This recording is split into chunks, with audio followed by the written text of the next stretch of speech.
Nagbabalak ka bang mag-abroad dito sa Hong Kong? Kung nagbabalak ka, ayan, panoorin mo itong mga ginagawa kong tips sa pagluluto ng soup nila dito.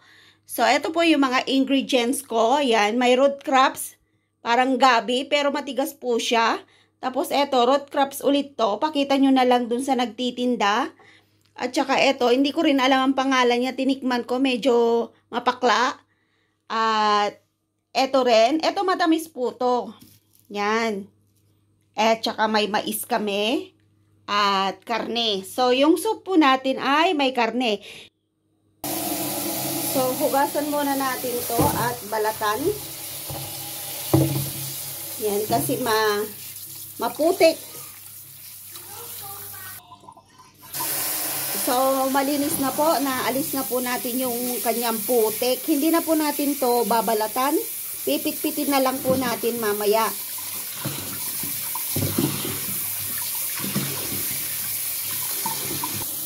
So, isunod naman natin to. Ang pagbalat nito, ito, ganito. Yan, alisin mo yung kanyang balat.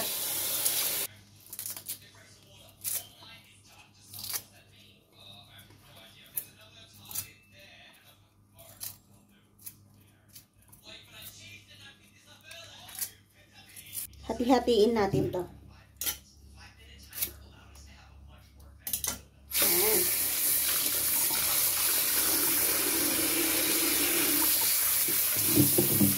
Malinis na. So, ready na pong hiwain. Ito, lagyan natin ng tubig para lumambot. Parang munggo, ganon. Ayan po siya, oh. Hugasan muna natin. Yan. O, ibabad natin sa tubig. So, mayroon tayong isang mais. Babalatan natin yung mais. Tapos, hiwain po natin ng mga 4 na piraso mamaya.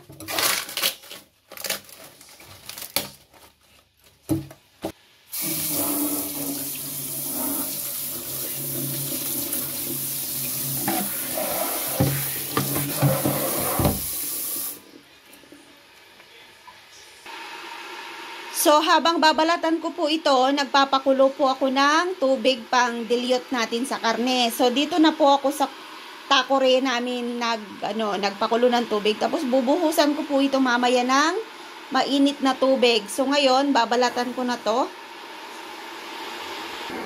Medyo mahirap po itong balatan.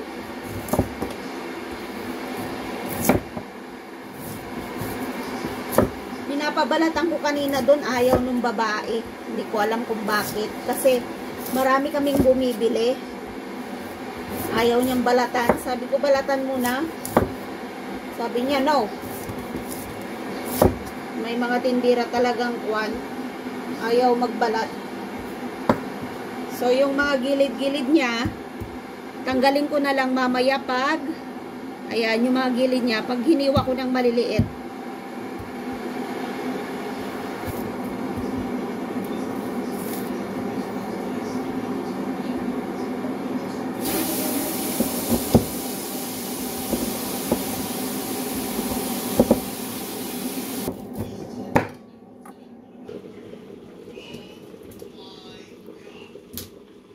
Yan, lagay natin sa tubig para matanggal yung kulay puti. Kasi nagkukulay puti po yung tubig. Okay, tingnan nyo. Yan, hugasan natin.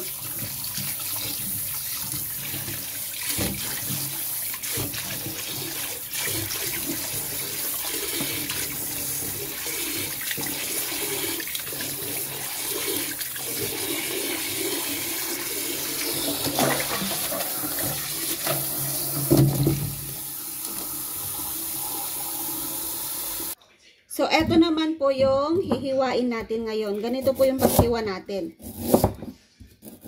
Yan, 4 lang. Lagay natin sa lalagyan.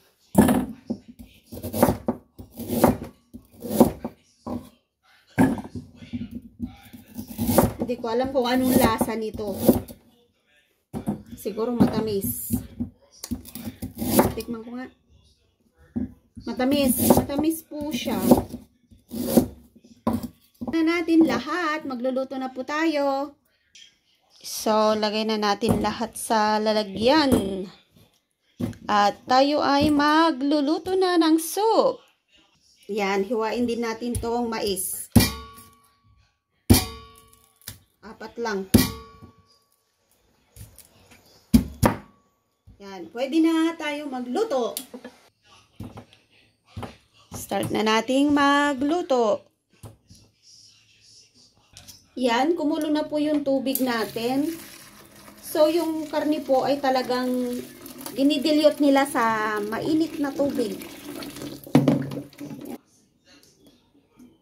Para maalis daw yung lansa.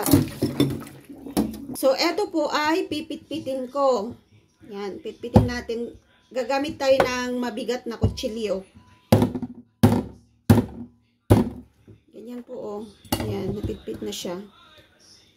Yan, pitpitin po natin lahat. Kailangan madurog yung loob. So, lagay natin sa lalagyan. Ayan, tapos na. So, napitpit na natin lahat. Na-prepare na po natin lahat yung ating gagamitin. Yan. So, eto na po lahat yung ating na-prepare na mga ingredients. Yan. Ready na. I-boil na natin.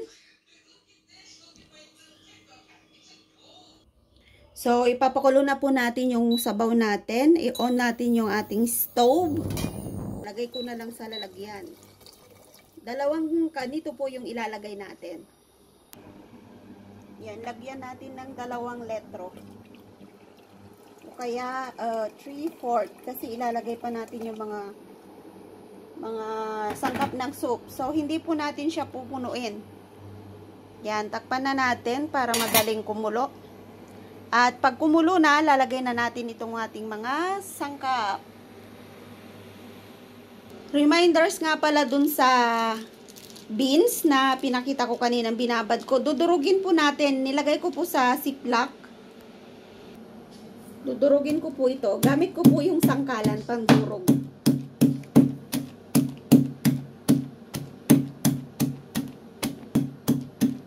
So, dinudurog ko po siya. Yan. Hindi ko alam bakit dudurugin.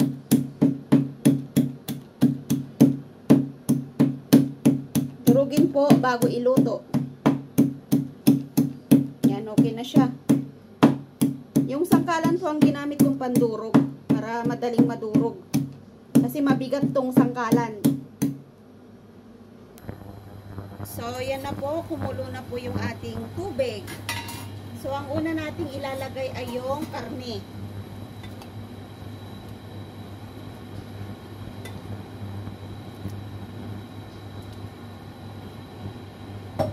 Sunod natin, ito, yung may mais.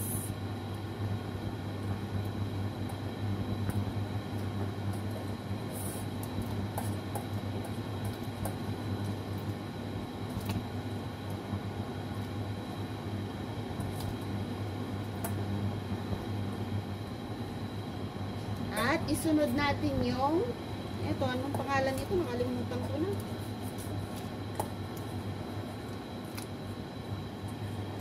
Yan. At saka, the last one. Yan. Kasya kaya? No, sa palagay nyo. Ang lit kasi ng lalagyan ni Amo ng, pagpapakuluan ng soup. Yan. O, hindi siya napuno. Mayroon pang space. So, eto po yung dinurog natin kanina.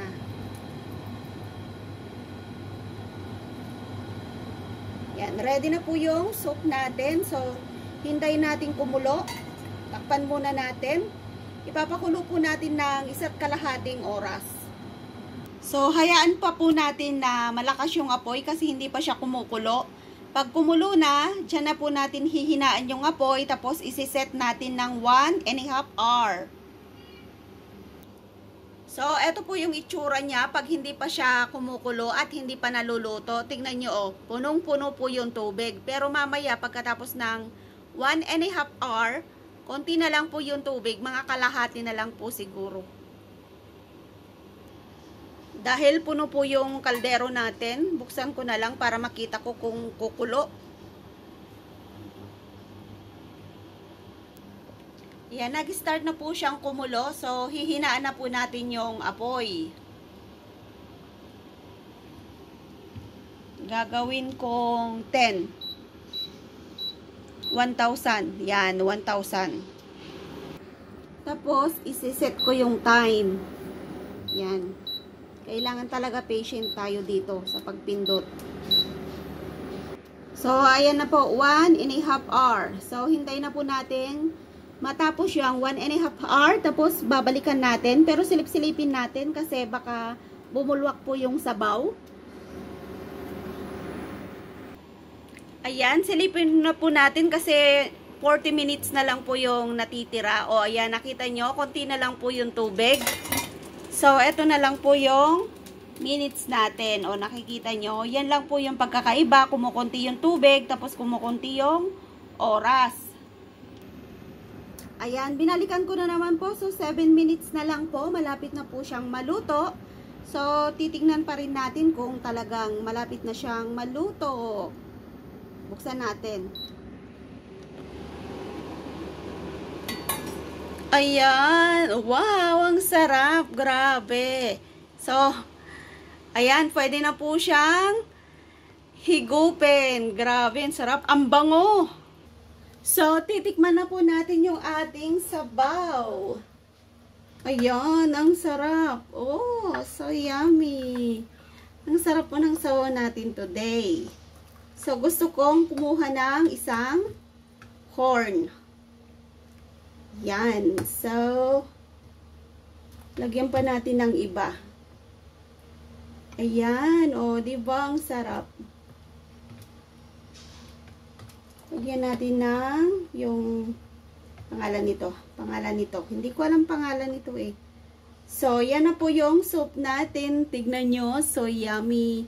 So, higup na po tayo ng sabaw na niluto ko. So, maraming salamat po. Sana po nag-enjoy kayo sa panonood ng aking soup recipe. Yan. Thank you so much po sa panonood nyo. Bye-bye. Sana po makita ko pa kayo sa susunod kong mga video. Thank you. Bye-bye.